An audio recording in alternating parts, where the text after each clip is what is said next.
Olá pessoal, bem-vindos a mais um episódio do Carregado de Energia, onde exploramos conversas que conectam tecnologia, sustentabilidade e estratégia. No episódio de hoje a gente vai navegar pelo universo dos data centers e eficiência energética, um tema que é cada vez mais relevante para o setor elétrico e para a economia brasileira, ainda mais agora com o avanço da inteligência artificial. Hoje a gente está aqui sendo recebido na casa que vive essa transformação de perto, com dois representantes, o Vitor Medrado, coordenador de soluções e especialista em data center da Ascente, e o André Luiz dos Santos, gerente da Ascente. E, representando o nosso lado, temos aqui o Thiago Silva, gerente de engenharia da Metro. Muito obrigado, pessoal, pela presença e por aceitar participar dessa conversa. E para dar um pontapé inicial, eu queria falar um pouco sobre uma notícia. Globalmente, o mercado de data center já passa de 300 bilhões de dólares e deverá atingir cerca de 1 trilhão de dólares depois de 2030. No Brasil, a nossa matriz limpa, a conectividade e o terreno criam um cenário único que pode nos beneficiar nesse segmento. Como que vocês veem essa mudança? Como que vocês veem esse impacto vindo de um cliente, um parceiro que vê essa transformação de perto? Eu vejo de uma forma assim, natural, né? O Brasil ele tem há muito tempo, né, um status de protagonista nas plataformas digitais, né? A gente vê tanto o Instagram, o WhatsApp, todas essas plataformas, o Brasil é de certa forma protagonista, tem uma grande participação. E além disso, a nossa matriz energética de fontes renováveis, né? Boa parte dela de fontes renováveis, e com grande disponibilidade de energia, ela cria esse cenário quase único para as empresas estrangeiras, principalmente, virem aqui disponibilizar seus serviços, né? Hoje a gente consegue ver aí uma grande potencial de geração no nosso país, alinhado com o tema de sustentabilidade, principalmente. Então, na Ascente, por exemplo, a gente pode falar que toda a nossa energia, toda a energia que a gente consome para os nossos data centers é de fonte renovável, 100% renovável. Então, não à toa, a gente tem aí nossas certificações, né, de carbono zero, ISO 14001, ISO 50001. Uhum. Eu acabo vendo de forma natural essa expansão no nosso país, sendo uma segunda onda aí dessa transformação digital. Após assim, Estados Unidos e Europa, acredito que o nosso mercado é um dos que tem maior potencial para crescer aí no futuro. Ótimo, André. O que o Vitor acabou de falar é o que de fato chama a atenção do mercado internacional para o Brasil, por conta das nossas energias renováveis, né? Energia limpa. Isso vai de encontro com todos os protocolos mundiais de meio ambiente, que vem muito de encontro com essa necessidade de energia limpa, e o Brasil é um grande exponencial nesse mundo, né? Com as nossas energias renováveis, de hídricas, que favorece muito esse ambiente no mercado internacional. Eu acho que também, a gente está numa posição geográfica interessante, né, na América Latina, e também pelas conectividades com os cabos submarinos, isso nos favorece em termos de latência e tudo mais, né? Com certeza, a gente consegue ver aí, principalmente ali Fortaleza com a Praia do Futuro, até os novos portos que a gente está fazendo aí, também as chegadas no Rio de Janeiro e Santos, a gente tem um aporte muito grande, e também, pouco se falado, né, mas a gente tem uma proximidade muito grande com o Chile, ali pro lado oeste, que seria talvez uma nova rota aí a ser expandida, né, com a conectividade chegando da China. Então, a China, com cada vez mais essa relevância no mercado internacional, essa pode ser uma outra rota ali de entrada de cabos de fibra ótica que acaba tornando tanto não só o nosso país, né, não só o Brasil, mas a América Latina um determinado protagonista no mercado. E nós também transformamos um exportador de conhecimento para Chile, né? Sim. E o mercado nacional também ajuda muito o desenvolvimento tanto na América Latina, né? Do México para baixo, o Brasil está bem colocado nesse setor. Aproveitando esse gancho, André, a gente falou, né, tem uma grande disponibilidade de energia no Brasil, mas eu acho que esse universo de data center também está indo muito em direção à parte de eficiência energética, né, e dessa importância de fazer um uso ótimo daqueles recursos, né, seja de energia elétrica, seja de água.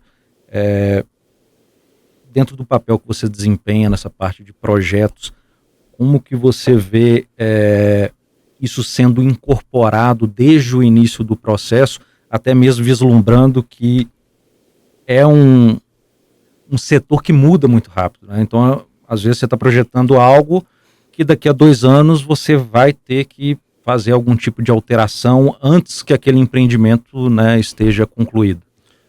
Não, você está correto, Thiago. O nosso projeto, na verdade, desde 2010, quando a Ascent começou, o projeto da Ascent, ele sempre foi flexível, né? Sempre foi atendendo a necessidade pontual do mercado.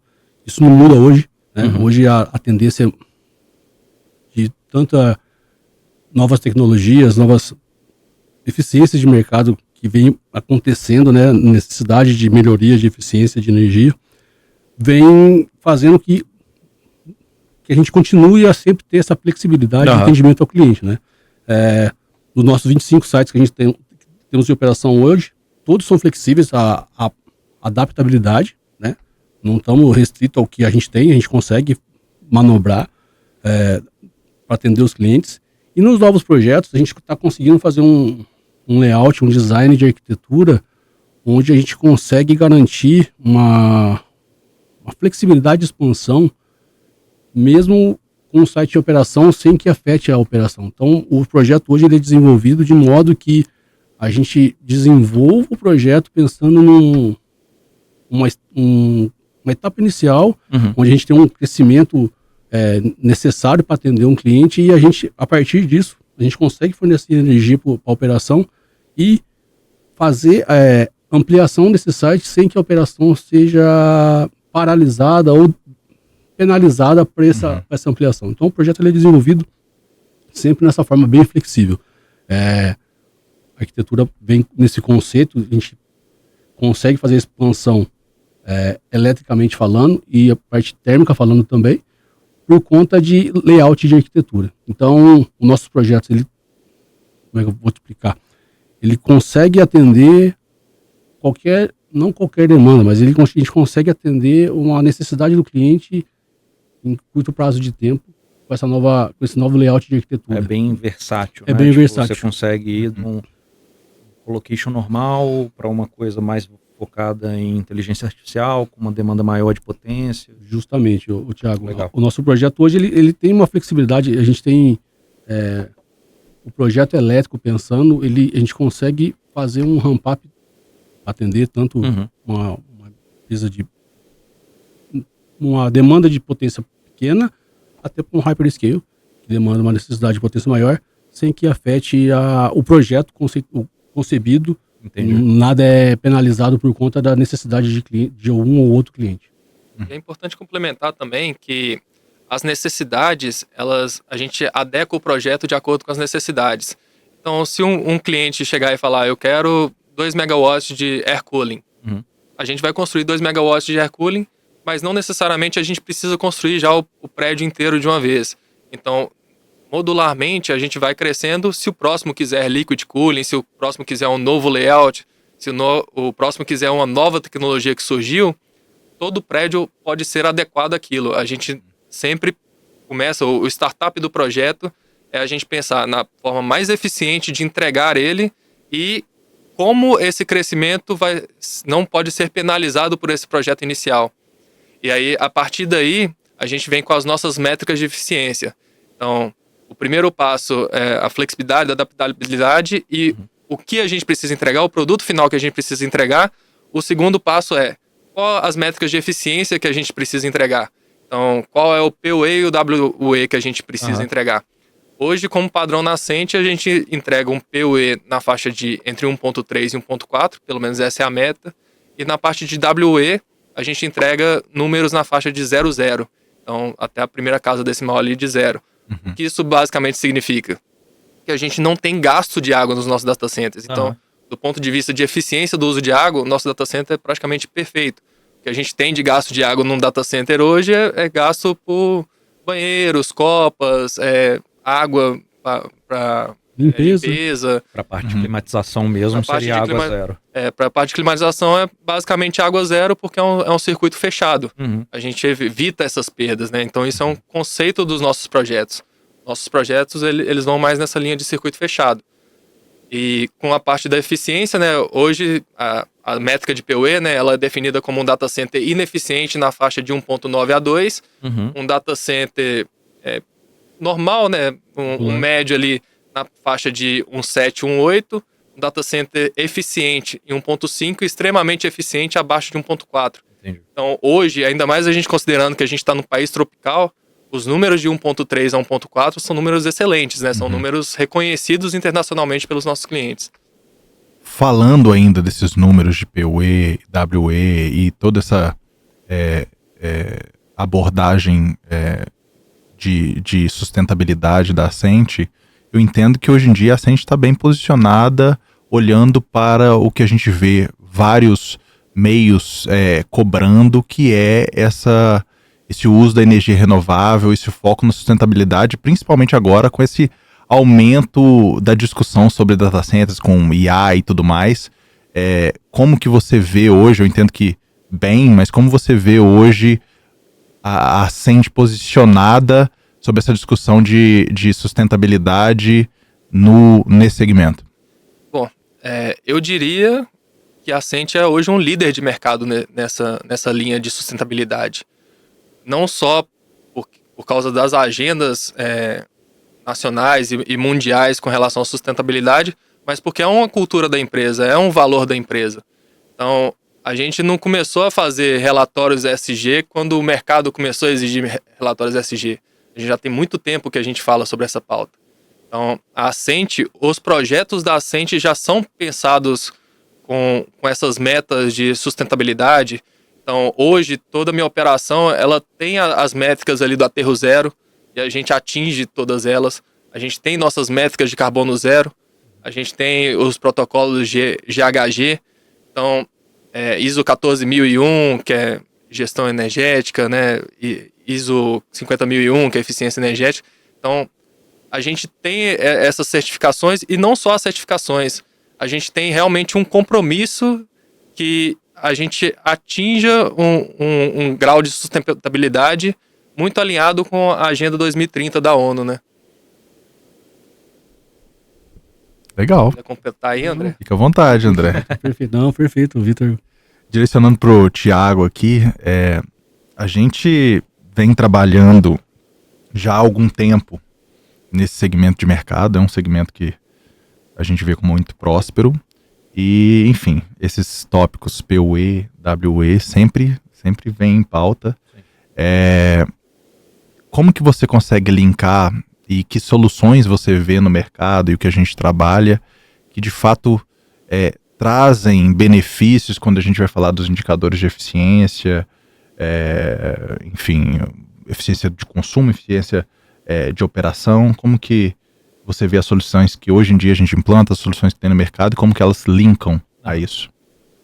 Bom, eu acho que isso está muito bem relacionado com os principais negócios da Metro, né? A Metro, por ter essa correlação muito próxima à medição, né? Uma história construída muito próxima à parte de ter todos esses indicadores e gerir, e da importância de gerir esses indicadores e não somente ter o medidor, e sim você ter um sistema que consegue registrar aquilo, deixar armazenado, trazer aquilo como um dado, como uma informação para que decisões possam ser tomadas. Então, a gente vem fazendo um trabalho muito grande em relação a sistemas muito focados na parte de gestão de energia. Então, a gente pode ter desde a parte de BMS com esse quê de energia também, ou sistemas dedicados como o EPMS, né, que é o Sistema de Monitoramento de Energia, mais focado na parte de data centers. Mas tudo isso tem que estar nascendo no projeto. Você vai ter que escolher os equipamentos certos, com né, na topologia, na posição correta, em se tratando de energia elétrica. Então, assim, não adianta somente medir, tem que medir corretamente, tem que, na hora de tudo isso virar de fato um empreendimento, tem que ser comissionado da maneira correta, porque só aí você consegue garantir de fato que aquele indicador, todas aquelas métricas que estão sendo apresentadas, elas estão corretas, né? Você tem que ter uma garantia de que a medição está correta para que você tenha um indicador. E a partir disso, a partir desse indicador, você consegue parar e analisar e tomar decisões onde que eu consigo otimizar, onde que eu consigo reduzir. Então, eu acho que isso é a fundação para tudo que a gente está conversando aqui, né? A informação que hoje o BMS e PMS, ele traz informação que vai muito além da leitura, né? Você consegue interpretar e fazer várias tomadas de decisões que no momento pode ser que não seja o que você estava esperando, mas você interpretando o que você recebe ali, você consegue tomar um direcionamento, uma eficiência melhor na sua operação, na sua manutenção.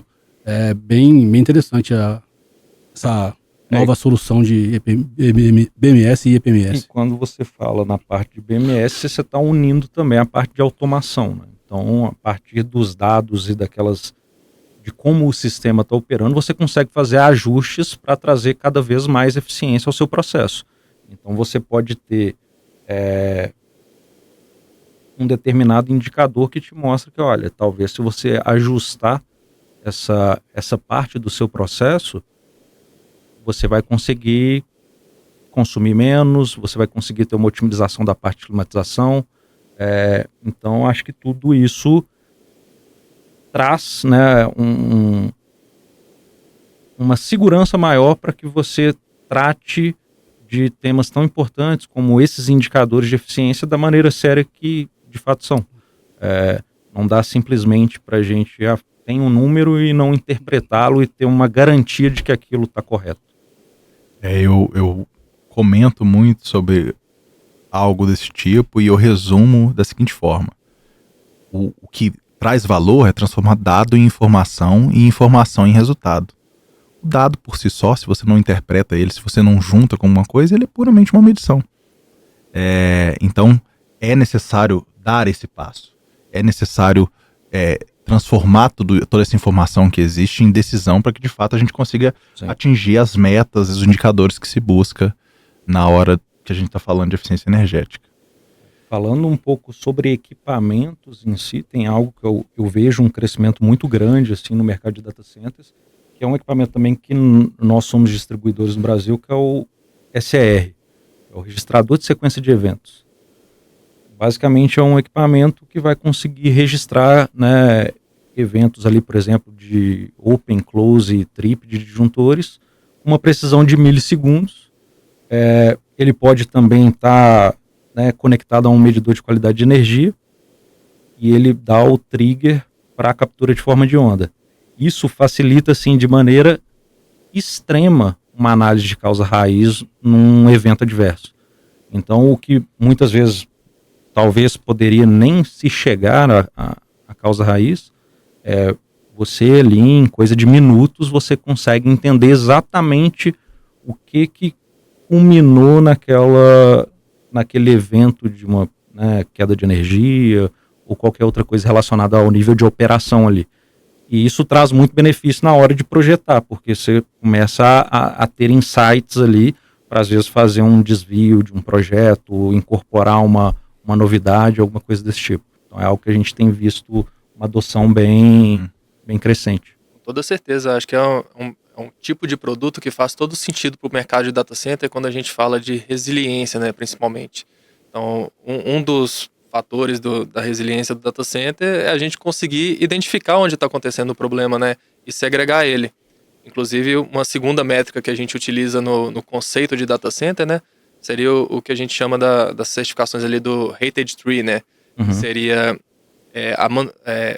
uma topologia de data center em que a gente tem a manutenção, concorrente e cooperação. Então, para a gente ter esses níveis, né, a gente tem que ter redundância de equipamentos. quando você tem a redundância de equipamentos, uma análise de causa raiz dessa faz a diferença entre você localizar o problema, tirar ele da linha, fazer um bypass, por exemplo, em um OPS, e voltar toda a sua operação ao modo normal enquanto você faz a análise e o reparo do equipamento se for necessário.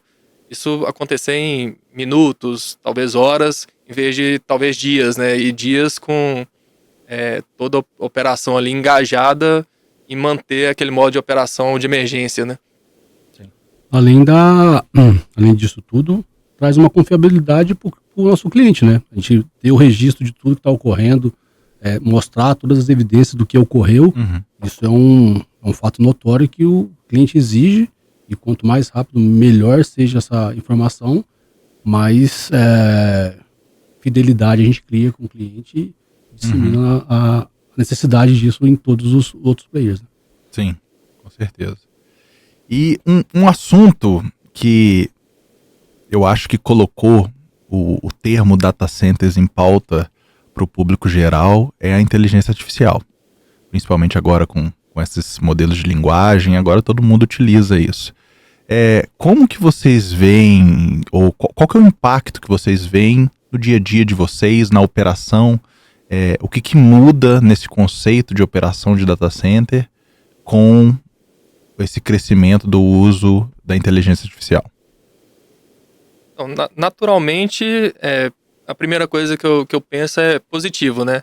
Então, se o Thiago comentou aí da questão do EPMS e BMS, a gente transformar números em informação, a IA vai além. Ela transforma essa informação em resultado. Então, se a gente estava falando antes que a gente consegue medir e consegue talvez tomar uma decisão, talvez a IA tome essa decisão em tempo real.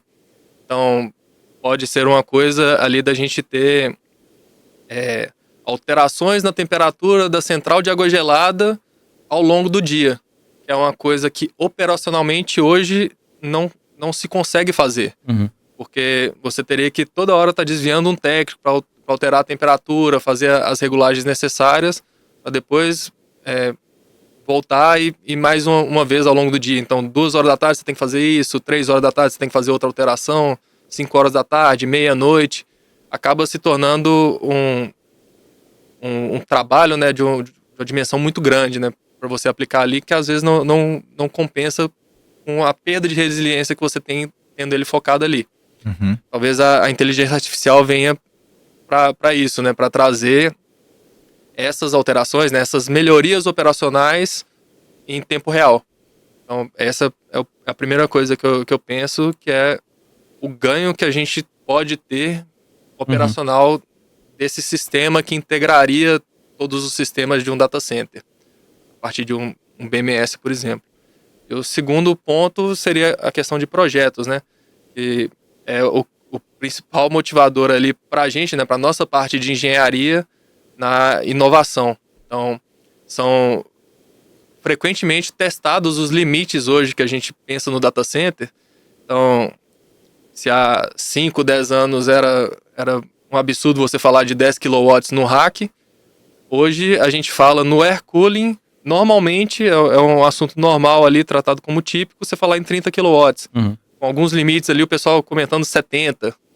A gente vê, em alguns casos, solicitações de aplicação de 70 kW para air cooling.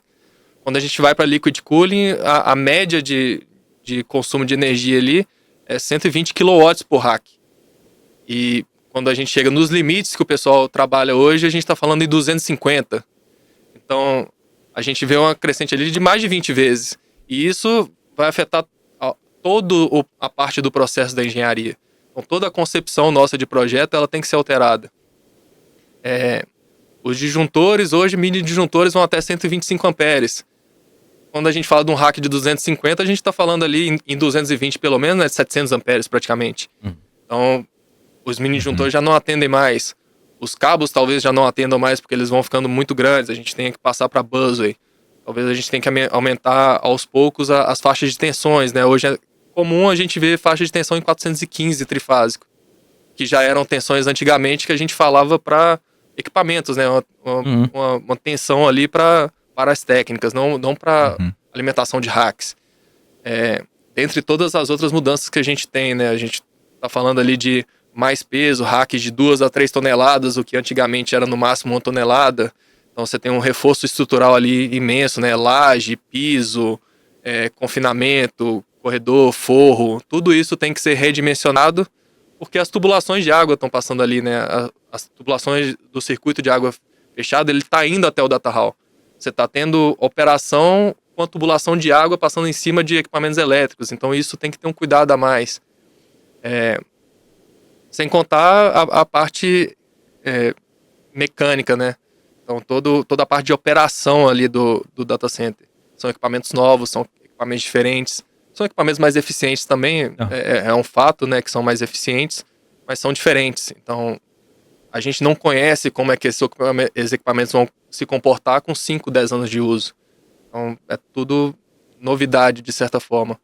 E o interessante é que a gente vê cada vez mais a gente se distanciando de soluções padronizadas, soluções de prateleira, né, vamos dizer, para ir para soluções personalizadas. E mais interessante ainda é que a Ascent, ela tem esse viés, né? Nossos valores são flexibilidade e agilidade. Então, o nosso case de sucesso é entregar essas soluções personalizadas de acordo com o que o cliente precisa. O cliente não vai virar para mim e falar assim, eu quero aquele produto da prateleira. Ele vai falar, eu tenho esse problema, você resolve para mim? Uhum. E posso dizer que 99% das vezes a gente resolve, a gente acha alguma coisa para Eu acho engraçado você falar isso, porque é muito do que a gente faz na Metron, obviamente com uma operação e com um foco diferente, mas o nosso negócio é exatamente resolver o problema do cliente. A gente sempre trabalha para ser lembrado como quem resolve. E isso demanda muito mais do que oferecer um produto ou uma solução, é entender o problema. É de fato fazer esse ajuste, entender qual que é o problema do cliente, criar soluções customizadas. Por isso que a gente tem uma estrutura que não é só de vender produto, não é só de fazer serviço, implantar sistemas, mas é uma solução, é uma estrutura que cria inovação. É uma estrutura que desenvolve junto com o cliente, entendendo as demandas e de fato buscando a melhor solução. Até mesmo puxando um gancho com o que o Vitor disse,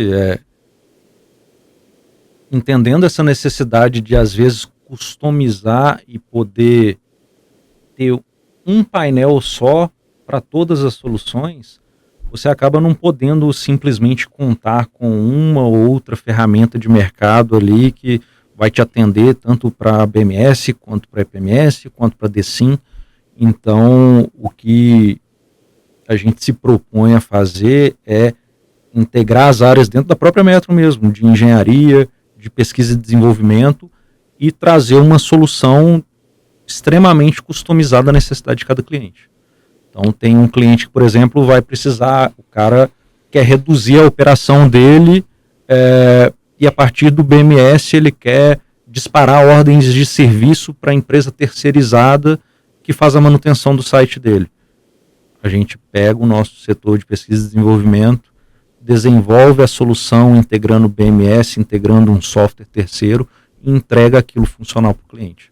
Então acho que vai muito de encontro aí com o que você falou. E um paralelo, pensando nisso agora, esse mercado de IA, machine learning, enfim, data center em geral, me lembra muito a década de 90, né? Que começava um computador, saiu um Pentium 3. Só que 3 meses depois saiu um Pentium 4. Sabe, a evolução hoje é muito dinâmica. O Vitor mesmo falou, antigamente a densidade de um rack era 2, 3 kW. Hoje, 70, 90. Nosso primeiro estudo há um ano atrás, o liquid cooler era para racks de 100 kW. Uhum.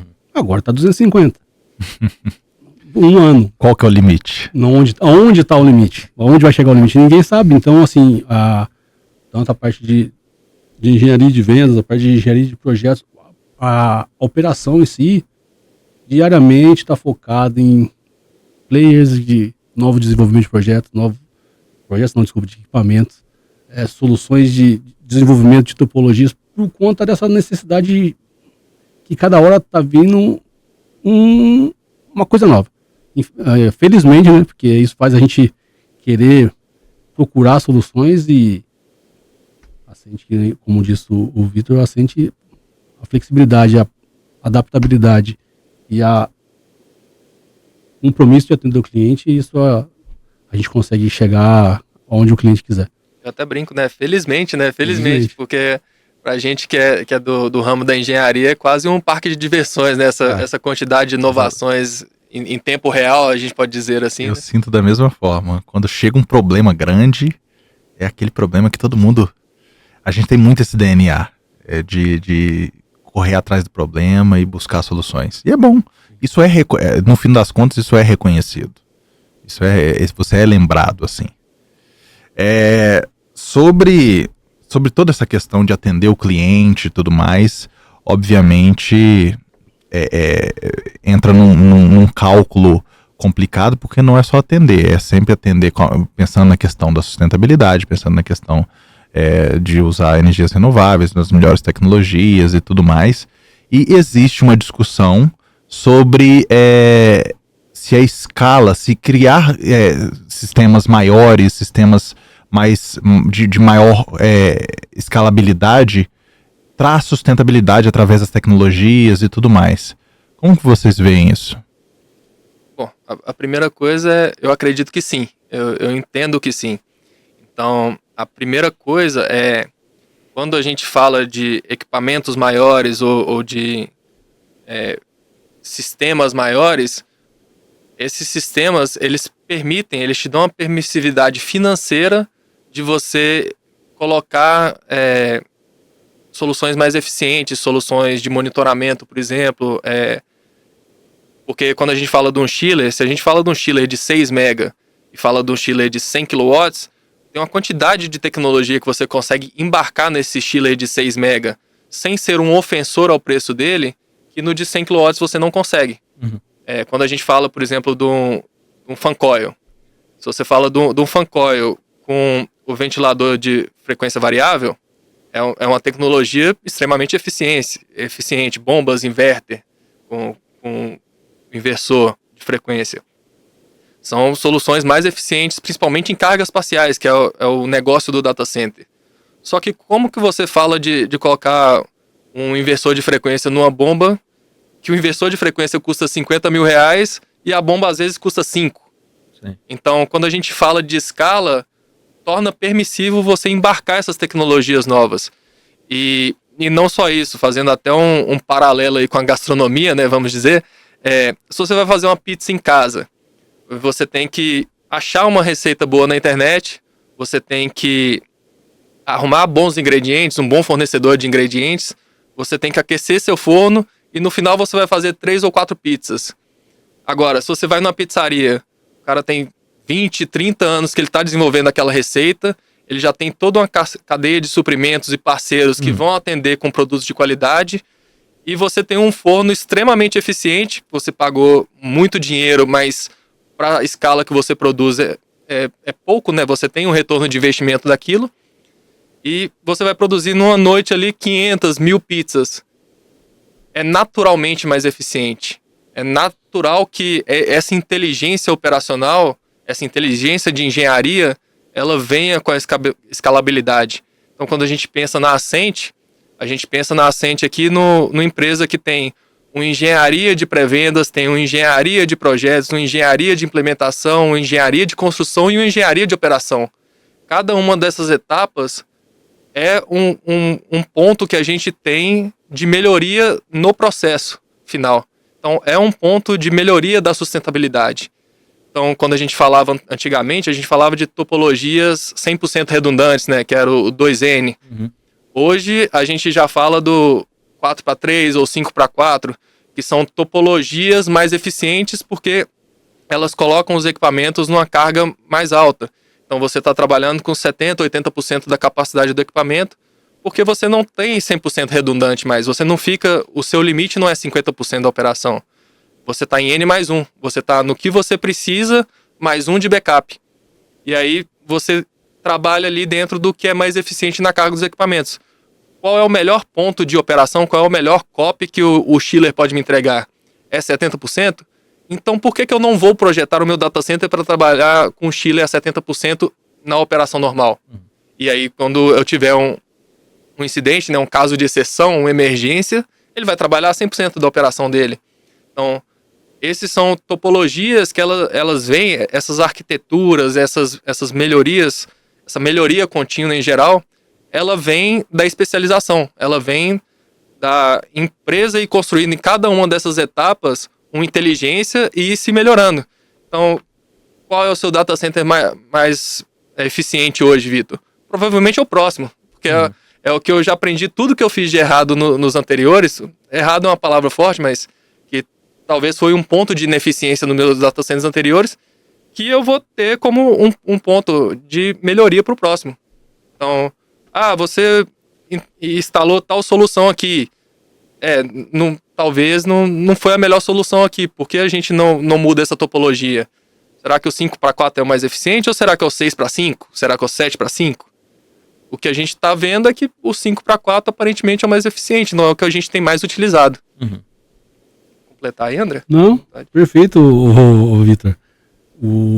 A resiliência nossa nos nossos projetos hoje são para atender não só a resiliência de atendimento, a não perda de dados do cliente, mas também a resiliência de garantir a melhor eficiência elétrica e energética do site em si, né? Uhum. Igual o próprio Vitor citou. Nossos equipamentos de ar-condicionado hoje possuem um coeficiente de eficiência muito maior do que antigamente, então a gente consegue operar ele em ranges que garante uma eficiência energética adequada, né, real para o atendimento do cliente, e a nossa solução elétrica, igual o Vitor falou, é muito mais resiliente do que antigamente no 2N, né? Então a gente tem a flexibilidade operacional que traz essa eficiência de projeto, de redundância de projeto, é muito real nos nossos sites hoje, devido a que a gente comentou no início da nossa possibilidade de ramp-up de projeto. Então isso traz a resiliência total no nosso site.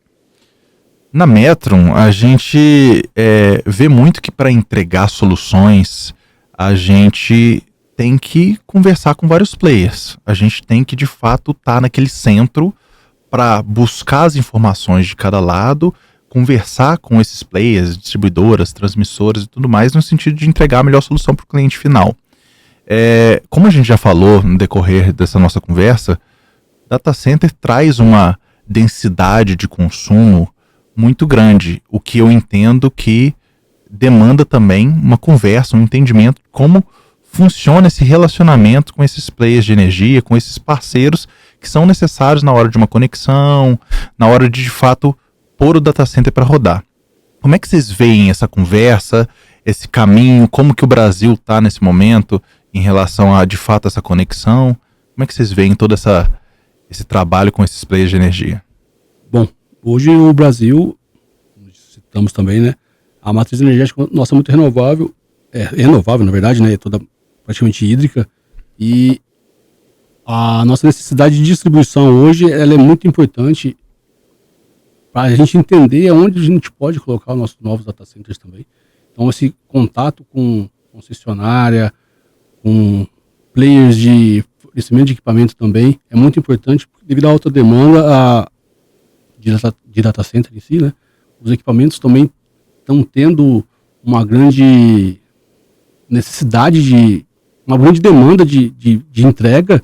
Então, no nosso desenvolvimento de projeto hoje, falar com concessionária, falar com fornecedor de equipamento, falar com todos os players que envolvem na distribuição de energia é muito importante e fundamental para que a gente consiga garantir a nossa disponibilidade, né?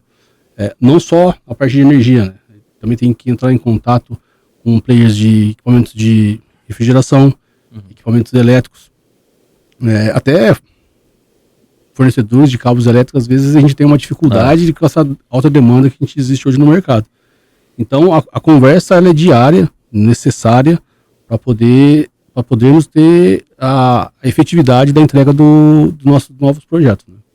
Uhum. E até complementando, né, a gente até brinca no mercado aí que um data center sem conectividade é só um galpão, né?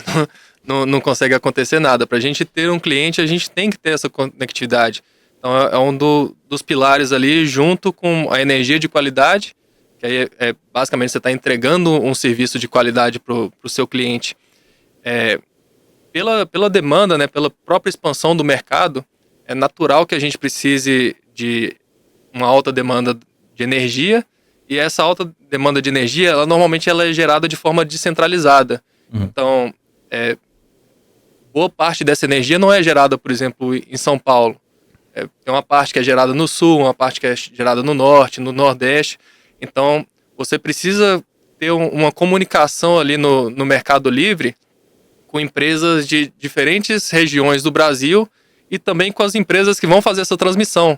Então, você tem que integrar todos esses players e até uma parte da assente de construção ali, em alguns casos, da última milha de transmissão de energia, para a gente conseguir atender alguns prazos que a gente entende como necessários, né, para o cliente. Então, essa conversa, esse gerenciamento, ele é essencial no nosso mercado hoje. Então, quando você vai construir um data center, a primeira coisa que você vai ter que entender é quando que eu consigo entregar energia, aquela conectividade atende meus clientes ou meu cliente não tem necessidade daquela conectividade, ele vai criar essa infraestrutura. A Ascent hoje, ela tem praticamente todos os data centers interconectados por fibra própria, pelo menos no Brasil. Isso é um serviço que a gente presta e como é um cabo direto, né, uma conexão direta, por exemplo, de Osasco para Vinhedo, de Vinhedo para Hortolândia, você tem uma baixa latência e isso acaba sendo um serviço que agrega muito quando a gente faz o deploy de um data center novo. Então, todo esse gerenciamento de fornecedores, todas essas parcerias estratégicas, né? Hoje, se você não tiver essa colaboração entre os diferentes players, você está muito atrasado no mercado.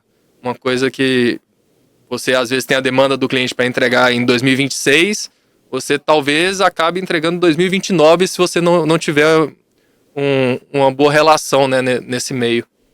Basicamente, o maior impacto é lead time, seja de energia, seja de equipamentos, o gerador, mão de obra disponível para colocar aquilo para funcionar. Um gerador hoje a gente fala aí no mercado de 12 a 15 meses de lead time para entrega. Isso fora toda a parte de instalação, que não é uma coisa simples você instalar um gerador, comissionamento, e para depois você ter uma ativação. Então a gente está falando de 2 anos. Se você tem já esse ecossistema, né, fica muito mais fácil e fica muito mais rápido. Sim. Beleza, já partindo para quase o final, pessoal, a gente vê que existe um cenário de data center global e existe um cenário de data center, talvez, América Latina ou Brasil, que talvez estejam em momentos diferentes. Quais passos vocês veem em termos de inovação, em termos de progresso, no sentido de data centers mais eficientes, mais sustentáveis, no sentido do crescimento desse segmento aqui no nosso país ou na nossa região? No crescimento, se a gente for se espelhar um pouco nos Estados Unidos, né, a gente tem um crescimento aí grande pelos próximos anos, principalmente com cada vez mais a adoção da AI nas diferentes aplicações. Então, se a gente comentou mais cedo ali da aplicação da AI no mercado ali para operação de data center, né, e inclusive a gente pode falar aí de gêmeos digitais, por exemplo, que é uma outra aplicação muito inovadora para operação de data center. Em todos os mercados que a gente fala, existe essa adoção em algum nível e está crescendo cada vez mais essa adoção. Então, não só na AI, a gente fala muito da AI, mas boa parte da infraestrutura de data center hoje é dedicada à nuvem. Tem muitas empresas que ainda estão passando a transformação digital, então a nuvem ainda é um grande pilar da infraestrutura de data center hoje, tanto no Brasil quanto no mundo inteiro. Eu vejo esse mercado como em expansão, não vejo a gente chegando ainda nas necessidades dos Estados Unidos de ser algo mais descentralizado, procurando onde existe disponibilidade de energia, porque a gente ainda tem vamos dizer, um buffer ali, uma margem de crescimento ainda muito grande dentro da geração que o Brasil consegue produzir. É mais uma questão de ajuste, talvez, de infraestrutura, transmissão, igual a gente comentou aqui também, para a gente conseguir chegar no ponto que a gente precisa. eu não sei te falar exatamente como é que esse futuro se projeta, porque é um mercado muito dinâmico, né? Igual a gente comentou, há 5 anos acontecia uma coisa que já não é a realidade de hoje. Há 1 ano a gente falava de um modelo de projeto que já não é o projeto de hoje. O que eu acredito, e aí é opinião pessoal, né? Opinião do Vitor, é que cada vez mais essa visão de data center ela tem que ser holística, né? A gente tem que pensar mais num todo.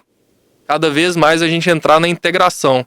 Então, a minha visão é que daqui para frente, cada vez mais a gente vai ser mais integrado às soluções, os players ali vão ser cada vez mais integrados. A gente vê aí no exterior, pensando no mercado estrangeiro aí, a gente consegue ver as Big Techs, elas cada vez mais trabalhando em cooperação, em parceria. Então, cada um vai se especializando em uma coisa e fazem o produto final em conjunto. E eu acho que cada vez mais isso vai ser espelhado para a gente. Para a Ascent, por exemplo, não faz sentido a gente concorrer com empresas de serviços gerenciáveis. Talvez para eles também não faça sentido concorrer com a Ascent. Será que isso no futuro não vai ser um produto final? Não vai ser, a gente vai ter um ecossistema que constrói, opera e depois entrega esse serviço e o cliente final ele só está vendo o serviço, só está vendo o produto final, em vez da gente ter cada um na cadeia concorrendo em um ou outro nível, a gente não se especializar cada vez mais no que a gente faz bem antes de ir para o mercado, antes de ir para o cliente final. Eu, pelo menos, acredito que sim, acredito que cada vez mais faz sentido a gente se especializar.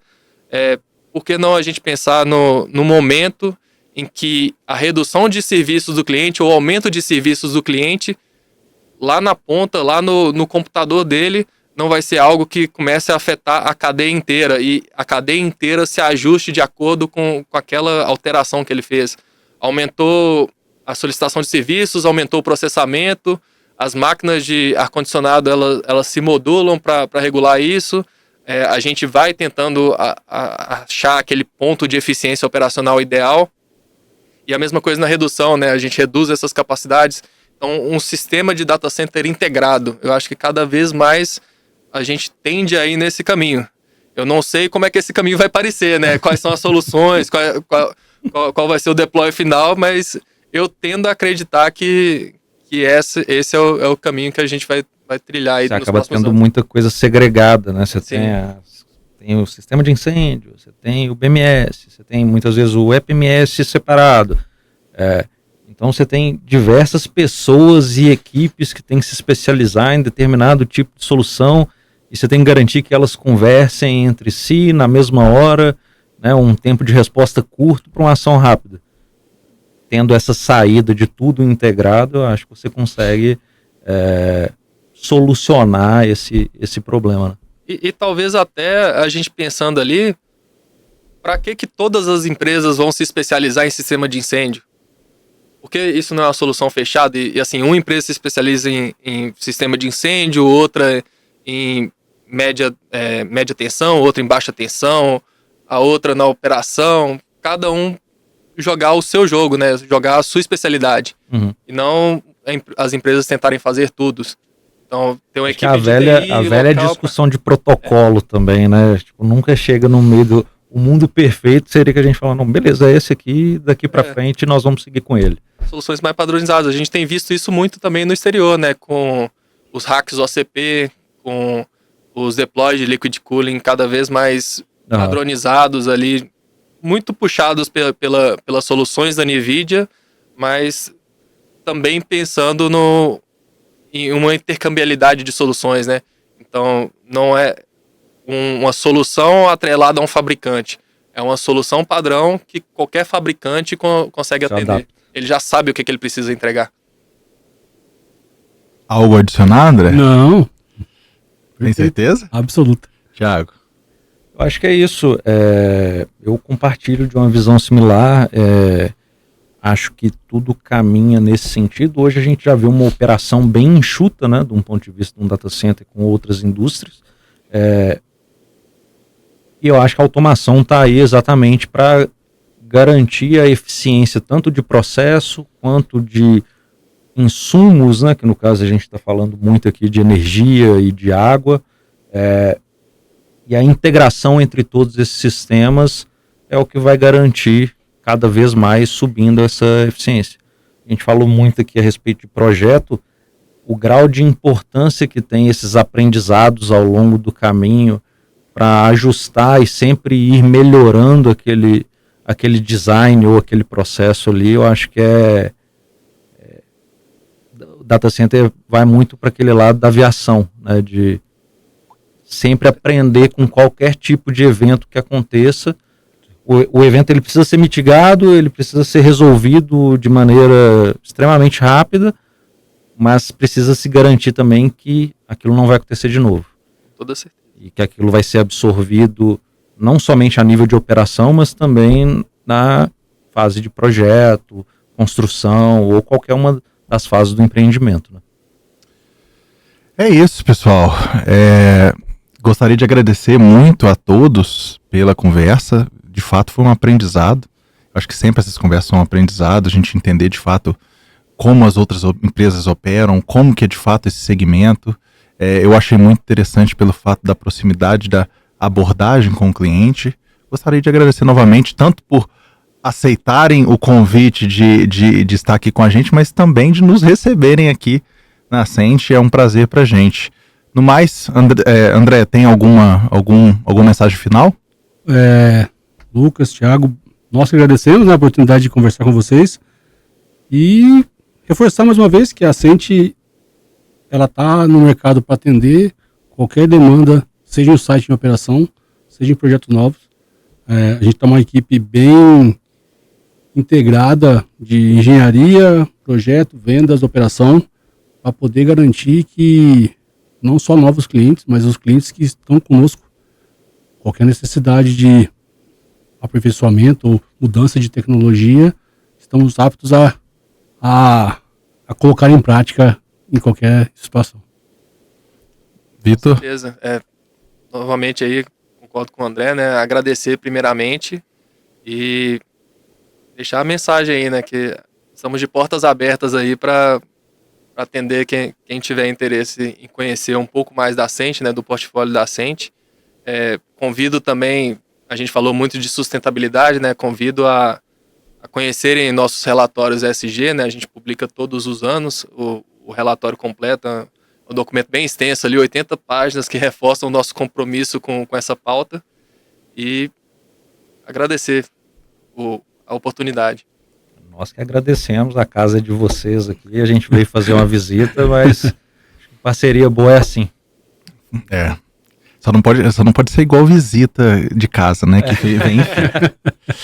Mas eu já falei muito sobre o que eu vi de similaridade no trabalho. A Metron é uma empresa que foca muito em colocar o cliente em primeiro lugar, em de fato entender o problema e começar lá do início do projeto. O que de fato precisa ser solucionado, como que a gente pode auxiliar no projeto, como que a gente pode auxiliar na fabricação, na infraestrutura, em todo o serviço de instalação e tudo mais, na engenharia em termos de integração de sistemas, na gestão e consultoria depois disso implantado, transformando informação em resultado, e também na inovação, na hora que a gente precisa de fato desenvolver algo novo. E, enfim, eu vi muito alinhamento com o trabalho da Ascent. Então, muito obrigado novamente. E esse foi mais um episódio do Carregados de Energia. A gente segue junto, conectando os que pensam o futuro do setor elétrico com visão, inovação e responsabilidade. Até a próxima.